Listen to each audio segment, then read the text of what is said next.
Taylor, you're overreacting, my mother said, her voice laced with irritation and sarcasm, as if I had just complained about something trivial. But this wasn't trivial. This was every dollar I had saved over the past 10 years, the money that was supposed to give me a fresh start, and now, it was in the hands of someone who didn't deserve it. I tightened my grip on the glass of water, trying to steady myself as I stood in the middle of this unfamiliar living room. The house I had paid for, yet somehow, it belonged to someone else. His name was Ryan, 38 years old. He wasn't my brother. He never had been. He was my mother's second husband's son, the so-called golden boy she adored. A perpetual failure, hopping from one job to the next without ever caring to build anything for himself. And now, just when I thought I finally had a place of my own, my mother handed it to him as if I never even existed. My name is Taylor Parker. I'm 32 years old, a nurse at a major hospital in Seattle. I spent my entire youth working tirelessly, day shifts, night shifts, ER shifts, countless sleepless nights watching patients struggle to survive. I gave up vacations, postponed outings with friends, put aside personal hobbies just so I could save $150,000.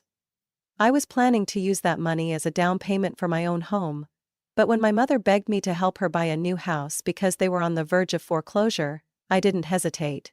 I thought helping family was the right thing to do. But I was wrong.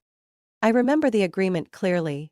I would pay the entire down payment, the house would be in my name, and I would have legal ownership. That was my only condition. My mother promised. I was foolish enough to believe she would keep her word.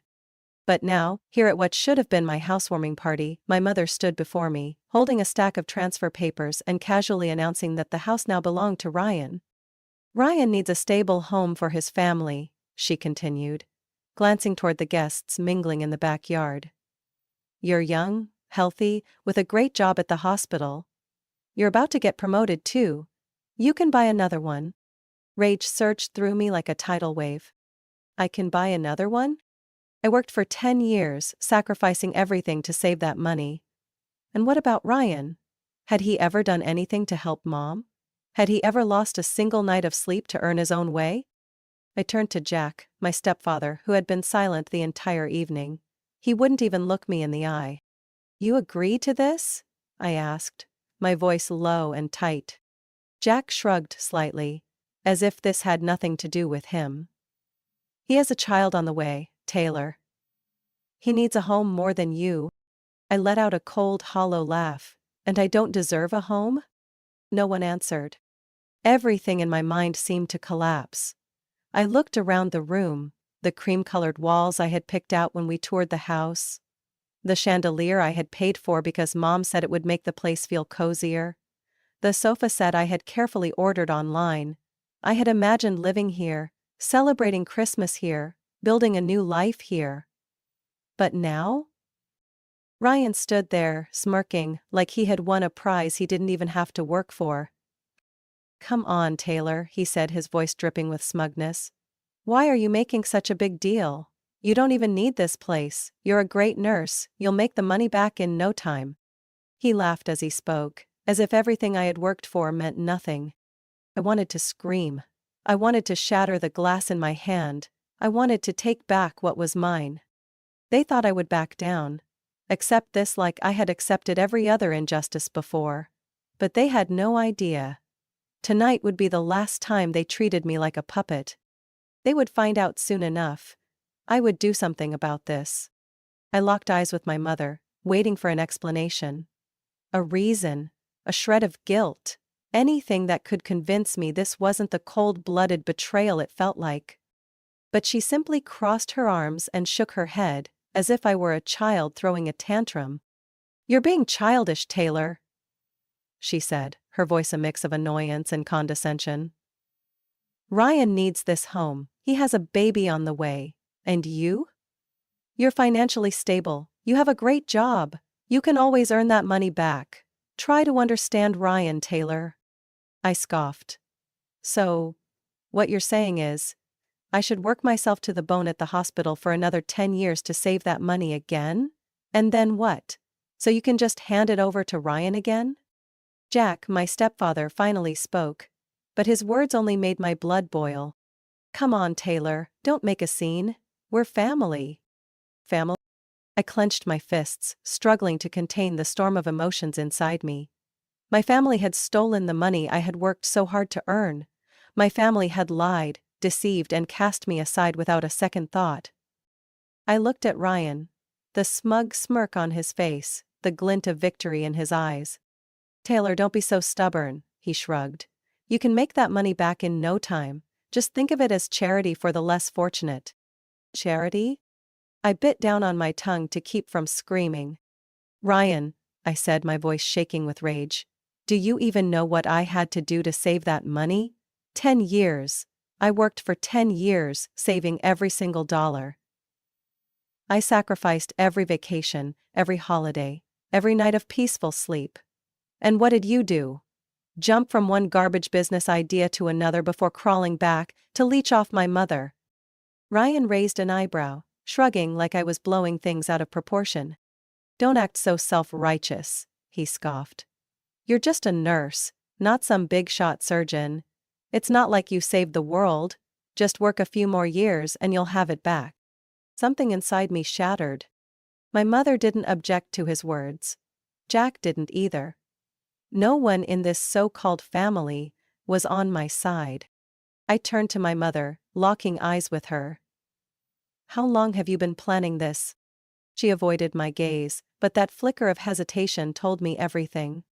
From the beginning, right? I pressed, my voice ice cold. You never intended to keep your promise.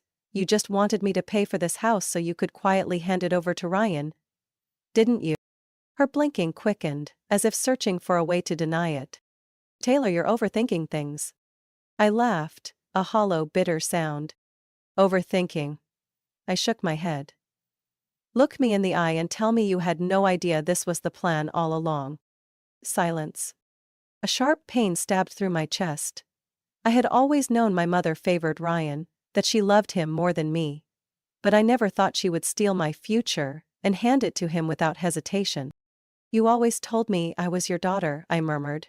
But today, I realized something. My mother frowned. Realized what? I met her gaze, feeling the weight of my heartbreak press against my ribs. I was never really your daughter at all. She opened her mouth to argue, but I didn't give her the chance. I turned and walked out of the house I had once dreamed of calling my own, leaving behind the people who had betrayed me. The people I once called family. I drove in silence, gripping the steering wheel so tightly that my knuckles turned white. My chest still ached with anger, but more than anything, there was a deep, gnawing pain spreading through my mind. They had deceived me. The people I trusted had stolen from me without hesitation. When I finally reached my apartment, I sank onto the couch, my mind blank. What now? The money was gone. The house was no longer mine. 10 years of savings, wiped away and placed into Ryan's hands. The ringing of my phone snapped me back to reality. Rachel. I picked up, my voice hoarse. I'm not in the mood to talk right now. Taylor, I know you're devastated, but you can't just let this go. Rachel's voice was urgent. I don't want to hear you say it's too late, or they're my family, or any other excuse. I let out a bitter laugh. Family? Do you really think they see me as family? No, and that's exactly why you need to fight back, Rachel said firmly. They stole that house from you, but you can take it back. I shook my head, even though she couldn't see me. How? The paperwork is already signed. I'm not sure, Rachel lowered her voice, but my family's lawyer once told me that a property can't be transferred illegally without the original owner's consent. If you didn't sign any transfer documents, this might be fraud. I blinked, my heart pounding harder. Rachel continued, my brother has a friend who's a real estate lawyer, Marcus Hayes. You need to meet him. I hesitated. Bringing the law into this meant my parents could get into trouble. No matter how angry I was, I never thought I would take legal action against them. Rachel saw right through me and snapped. You're worried about them getting hurt? What about you, Taylor? Did they care about you? Did they think about your feelings when they betrayed you? Her words hit me like a slap. They didn't care. If they did, they wouldn't have done something so cruel. I took a deep breath, gripping my phone tighter. All right. I'll meet Marcus. The next morning, I walked into Marcus Hayes' office. He was a sharp-looking man in his 40s, with a keen gaze and a no-nonsense demeanor. He flipped through the stack of documents I handed him, scanning each page with intense focus. I sat across from him, my stomach twisted with nerves. Do you see anything wrong? Marcus paused, pulling out a letter from the pile. His expression darkened. Did you know about this letter? I squinted at it. It was a legal notice sent to my mother and stepfather 2 weeks ago. The contents were clear. Transferring ownership of the house without my consent could be considered contract fraud. I was still the legal owner. A cold chill ran down my spine. They knew, I whispered. They knew this was illegal and did it anyway. Marcus nodded. If they signed a transfer without your approval, this is fraud. And, if there's any sign of forgery, we're looking at an even more serious crime. My heart pounded. Are you saying I can get my house back? Marcus set down his pen, crossing his arms as he looked at me. Not only can you reclaim it, but you can also hold them legally accountable. I swallowed hard. A part of me wasn't ready to drag my parents into legal trouble. But they had thrown me into a pit first. I met Marcus' gaze, my voice steadier than ever. I want my house back. Marcus nodded, picking up his phone. Then we start now. At that moment, I made my decision. I wasn't going to let them take my home without a fight. I sat in Marcus's office, my eyes locked on the stack of documents in front of me. He pointed to a line in the transfer contract, his voice firm. This signature isn't yours. My stomach twisted. I didn't need him to tell me that. I had never signed any documents to transfer ownership of my home. But now, there was a legal contract, with a signature that looked disturbingly like mine. Marcus flipped to another page. Additionally, the previous legal notice proves that your mother and Jack knew this was illegal but went through with it anyway. He looked up at me. Taylor, this isn't just real estate fraud. They may have forged your signature. If that's the case, this is a serious criminal offense. I swallowed hard. What can we do? Marcus leaned back in his chair, his expression sharp and decisive. First, I'm filing a court order to freeze any changes to the property. That means Ryan can't sell, mortgage, or make any alterations to the house. Then, we'll file a lawsuit to overturn the transfer and reinstate your ownership. I took a deep breath. Do it. Marcus didn't hesitate. He started typing on his computer immediately. As I walked out of his office, I knew one thing for certain. I had officially declared war on my own family. Just one day after the paperwork was filed, my phone exploded with calls from my mother, Jack, and of course Ryan. I didn't answer. But when I checked my voicemail, my mother's voice echoed through every message, swinging between anger and desperation. Taylor, you can't do this to your family. Drop the lawsuit now. Do you want to see your mother in jail? You're tearing this family apart. Ryan needs that house. Think about your nephew. And then Ryan's voice, furious, mocking. You think you're going to win? You think your fancy lawyer is that good? In the end, you're just a selfish little girl. I deleted every single message. Not long after, I received an email from Marcus. The judge had granted the injunction. That meant Ryan couldn't touch the house until the case was settled. For the first time in weeks, I felt like I was taking back control of my life. That night, just as I arrived at my apartment, a pounding knock echoed through my door. I knew something was wrong the moment I heard it. When I opened it, my mother stood there, eyes red and swollen, while Ryan loomed behind her, his face dark with anger. Before I could react, my mother stepped inside. Taylor, please, don't do this. She reached for my hand, her voice breaking. Family is more important than money. I pulled my hand away, stepping back. You call stealing family? Ryan shoved his way in, no longer bothering to hide the contempt on his face. You really think you're smart, huh? You think some second-rate lawyer is gonna help you beat me? I folded my arms, unshaken. Ryan, I don't need to think. I know I'll win. Because I'm the one who paid for that house. My mother broke into sobs, her eyes pleading. Do you really want to sue your own family? Do you really want to put me through this? I met her gaze, my voice ice cold. You put yourself through this, Ryan growled, stepping closer, but I raised a hand. I suggest you don't do anything stupid, because if you lay a hand on me, this won't just be a lawsuit. Ryan froze, rage flashing in his eyes, but he didn't move any further. My mother sobbed harder. But this time, I felt nothing. Get out of my house. I enunciated every word, firm and unyielding. She choked on a breath. Taylor, you'll regret this. I gripped the door, staring straight at them. No, Mom.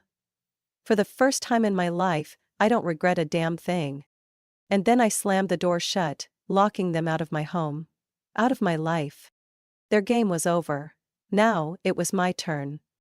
3 weeks after I filed the lawsuit, everything shifted in a way my mother, Jack, and Ryan never saw coming. Marcus did exactly what he promised. He brought them to justice. The fraud was undeniable. A transfer contract without my legal signature. The warning letter from the attorney they had deliberately ignored. And, most damning of all, the fact that they had forged my signature. The judge didn't take long to make a ruling. The contract was voided, the house was returned to my name, and they were ordered to pay $50,000, covering my legal fees and the emotional damages they had caused me. When their lawyer informed them of the outcome, I could almost picture my mother's face turning pale over the phone. They had lost. The final signing took place at Marcus's law office. The air in the room was ice cold when I walked in. Jack sat slumped over the table, avoiding my gaze. My mother quietly wiped away tears, but this time I felt nothing but disgust. Ryan sat across from me, looking like a man who had lost everything. I pulled out a chair and sat down, slowly opening the file. Marcus pointed to the last line of the agreement. Everyone needs to sign here. The property will be transferred back to Taylor. Additionally, this is the statement acknowledging the fraud. My mother sniffled, her voice weak. Do we really have to do this, Taylor? I looked at her, feeling the icy resolve in my voice. Yes, I don't want you rewriting history later. I don't want to hear anyone say I stole the house from Ryan. I want the truth documented. Jack sighed, picking up the pen. His hands trembled as he signed each page. Ryan was different. His jaw was clenched so tight it looked painful. His face twisted with rage. When he looked at me, I could see the hatred burning in his eyes. He threw the pen onto the table. You're going to regret this. I smiled, victory coursing through me. No, Ryan. I won't regret a damn thing. With fury written all over his face, he scrawled an angry, nearly illegible signature onto the agreement. My mother was the last to sign. As she placed the pen down, her eyes brimmed with tears, and her voice trembled. Do you really want to cut me off like this? I didn't answer. I simply stood up and gathered my documents into my bag. You're the one who pushed me out of this family. I walked out of the room, leaving them to face the consequences of their own actions. A week later, I heard about the final blow to Ryan. Jessica, his wife, filed for divorce as soon as she discovered that he had secretly taken out loans in her name. When she checked her bank accounts, she found massive debts. All traced back to Ryan. I was a fool to trust him, Jessica said bitterly over the phone. I wasn't surprised. Ryan had never taken responsibility for anything in his life. Less than a month after losing the house, getting divorced and drowning in debt, he was forced to move back in with my mother and Jack. From what I heard through mutual acquaintances, their lives had descended into chaos, money running dry, a cramped rental apartment, and 3 people who once thought they could manipulate me now struggling to survive. This wasn't revenge. This was justice. I stepped into my house a week after all the legal proceedings were finalized. No more Ryan's fake laughter, no more Jack's condescending stares, no more manipulative words from my mother. Just me. And a house that truly belonged to me. I sank onto the sofa, exhaling a deep breath of relief. I had won. And, more importantly, I had reclaimed myself. I stood in the empty living room, taking in the silence. This house, once the center of a brutal legal battle, once the place I had dreamed of calling my own, was now nothing more than an asset on paper. It no longer felt like security, no longer symbolized anything but betrayal, and the years I had been used. I knew I had to leave. The next morning I contacted a real estate agent. Within 3 weeks, I received an offer well above market value, and I didn't hesitate to accept it. When I signed the sales contract, I felt lighter than ever. No more ties to this house. No more ties to the bitter past. The money from the sale, combined with the $50,000 settlement from my family, gave me enough to finally pursue my real dream. To buy a small home with a private garden, a place where I could start fresh, free from manipulation. 2 months later, I moved into a cozy little house on the outskirts of the city. A charming place with a wide porch and a lush green garden I had always longed for. For the first time in years, I felt true happiness as I opened my front door, stepped onto the warm wooden floors, and looked out into the sunlit yard. No trace of my mother. No cruel words from Ryan. No more proving my worth to people who had never valued me. I was completely free. Of course, they didn't disappear so easily. Just a few weeks after I sold the house, my mother started calling relentlessly. At first, the messages were disguised as concern, filled with casual questions about my life. But when I didn't respond, her tone quickly changed. "Taylor, do you really want to cut me off? I'm still your mother no matter what. Family isn't something you can just throw away so easily. Ryan is struggling. Can't you help him a little? You have more than enough money." I didn't reply. Jack also sent an email, a long-winded message about family bonds and forgiveness. I read it once, then deleted everything. I had learned my lesson. Once you set a boundary, you don't let anyone cross it. Without my family draining my energy, I poured all my time into myself. I focused on my career more than ever, and it quickly led to a promotion, head of nursing at the hospital. Marcus was right when he said I wasn't just reclaiming my house. I was reclaiming myself. I used to be the one who volunteered for holiday shifts so my coworkers could spend time with their families, the one who stayed late to help out whenever needed, but now, I had learned to say no, to put my own needs first. I was no longer the girl who always placed others above herself. Not everyone turned their back on me. Rachel was always there. She helped me repaint my living room, plant roses in my backyard, and every weekend we spent time together, enjoying a glass of wine on my balcony. "I still can't believe you actually did it," Rachel said one Friday night, her eyes sparkling with pride. I smiled, looking out at the garden, where the flowers were beginning to bloom. "I've never felt this free in my life." Rachel raised her glass. "Then here's to the freedom of Taylor Parker." I clinked my glass against hers, feeling truly at peace. No more obligations, no more emotional debts, no more burdens I never should have carried in the first place. Just me, my life, and a future that belonged entirely to me. 1 year later, my life had changed in ways I never thought possible. No more endless calls from my mother. No more lingering resentment over stolen money. No more feeling like I had to prove myself to people who never truly cared about me. I was completely free. My little house had become my sanctuary. My backyard flourished with flowers I had planted myself.